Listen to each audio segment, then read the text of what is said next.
একটা আইসক্রিম খেতে চাইলেও বাবাকে বা স্বামীকে বলার আগে আল্লাহকে বলবেন। কারণ কেন জানেন? কিছুক্ষণ পরেই জানতে পারবেন। ভাতের মার ফেলবেন কিন্তু লুসনি খুঁজে পাচ্ছেন না, গোসলে যাবেন গামছা খুঁজে পাচ্ছেন না, সাথে সাথে আল্লাহকে বলবেন যে আল্লাহ খুঁজে পাচ্ছি না, পাইয়ে দাও। যদিও এগুলো জিনিস হাতে কাছেই থাকে, একটু খুঁজলেই পাওয়া যায়, তবুও আগে আল্লাহকে বলবেন। আমার ছেলে ঘুমের মধ্যে পুরো বিছানায় গড়াগড়ি করে, খাটের মাথায় গিয়ে বাড়ি খায়, নয়তো নিচে পড়ে যায়। এজন্য দুই পাশে কোল বালিশ দিয়ে রাখি। রাতে ঘুমের মধ্যে হঠাৎ হাত দিয়ে দেখি এক পাশে বালিশ নেই। ঘুমের মধ্যে উঠে বিছানা চারপাশে খুঁজলাম, পেলাম না। বিরক্ত হয়ে শুয়ে পড়লাম।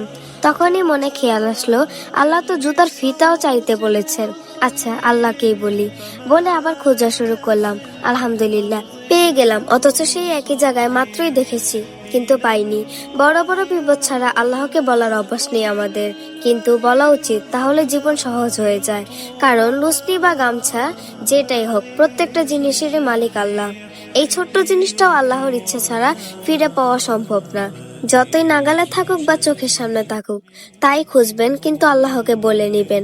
একটা আইসক্রিম খেতে চাইলেও হাজবেন্ড বা বাবাকে বলার আগে আল্লাহকে বলবেন। এই ছোট্ট জিনিসটা কিনে দিতে কোনো বাবা বা হাজবেন্ডই না করবেন না। কিন্তু এমন হতে পারে যে তাদের আনার কথা মনে থাকলো না, কিংবা আনার পথে হারিয়ে গেল, বা কোনোভাবে নষ্ট হয়ে গেল।